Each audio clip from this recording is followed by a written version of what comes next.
Let's turn our attention to the first mention of Palestine in history. So during the classical Greek period, writers such as Herodotus and Aristotle, they made references to the land of Philistines as Palestine. Herodotus is a Greek historian. He is known as the father of history. His use of the term Palestine is quite fluid. He says district of Syria called Palestine. Sometimes he would say Syrians called Palestinians. So in his conception, he seems to use the word in its generic sense to describe the region between Syria and Egypt. It is important to note that he did not refer to any specific political entity or kingdom, rather as a generic geographical reference to the region ancient Philistines were once located. Now let's look at the reference from Aristotle. Aristotle, in his book Meteorology, written in 340 BC, he referred to a lake in Palestine.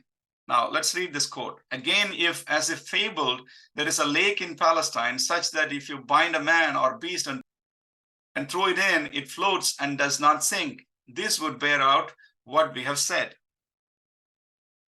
Again, most likely, Aristotle had not visited the region himself.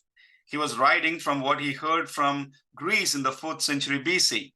No wonder he mistakenly calls Dead Sea a lake in Palestine, because we know it was not located within the region of the Philistine country around the Mediterranean coast. There are also a few other Hellenistic and Roman writers. They make reference to this region of Palestina. However, in every case, they use it in association with Syria as its southern extension, not as an independent nation state. The decisive change in this understanding happened in the 2nd century under the Roman Emperor Hadrian. Emperor Hadrian is hailed as one of the 5 good Roman emperors. During his rule, Judea was still reeling from the political upheaval. The first Jewish revolt of AD 66 to 74, it ended in the destruction of Jerusalem and the Jewish temple. It also severely restricted the political autonomy of the Jewish people. There was a lot of consternation in the society. However, the Jewish resistance was not fully broken. In AD 129, Emperor Hadrian, he founded a Roman colony in the destroyed city of Jerusalem and renamed the city as Aelia Capitolina in dedication to a Roman god, Jupiter. So this led to another major Jewish uprising against the Romans. Between AD 132 to 135, the Jewish general named Simon Bar Kokhba, he led a second Jewish revolt against the Roman occupation of Judea.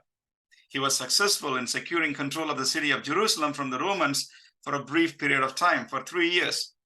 But Romans pushed back, eventually crushing the rebellion with greater vengeance. On Emperor Hadrian's orders, the Jews were expelled from Jerusalem, and Romans went on to enact serious administrative changes. They dissolved the province of Judea and integrated it in the larger administrative region, Syria-Palestina. This is the first time the name Palestina became associated or came to be associated with an official region. Again, Palestine was not an independent state. It was part of Syria-Palestina administrative division of the Roman Empire. Now to the question, why did Hadrian choose to name the place Syria-Palestina? Maybe that was the name early Greek writers like Herodotus used it while referring to the region. Or he specifically chose this name to spite the Jews who were revolting against the empire again and again and erase their memory from the very land. I think from the Roman point of view, they would have renamed the region as Syria-Palestina to dilute the Jewish national identity and integrate them with the greater empire. In a word, Palestine, as used by the Romans, was a colonial construct to superimpose on the regional Jewish identity and to facilitate greater integration. Now, who were the people in Roman Syria-Palestina?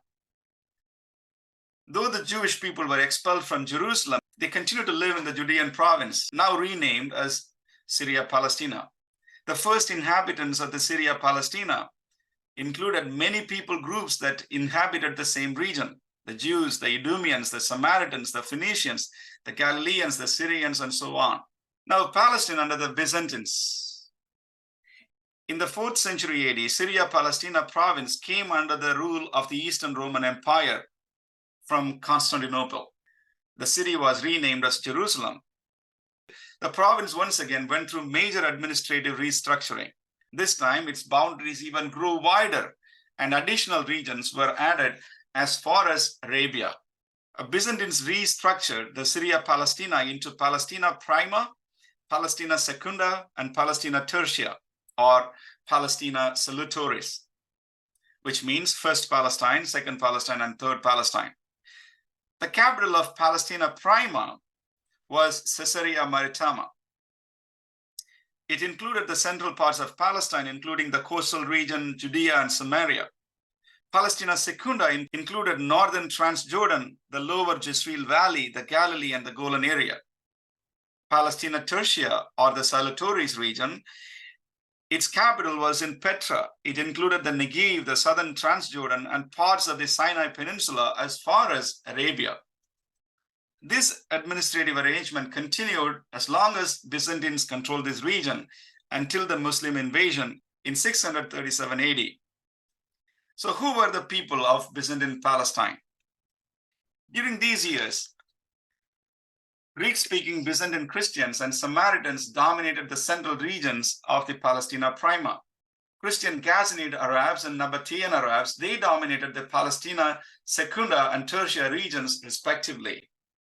A good number of Jewish population also lived in this region.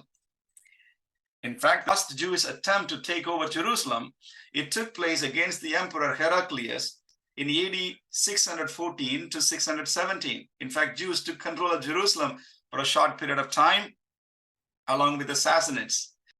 So as you can see, the number of Jewish population continued to exist in this ancient region, which was called as Judea. Now it is Palestina Prima, but Jews lived there continually. Now let's go to Palestine under the Muslim rule.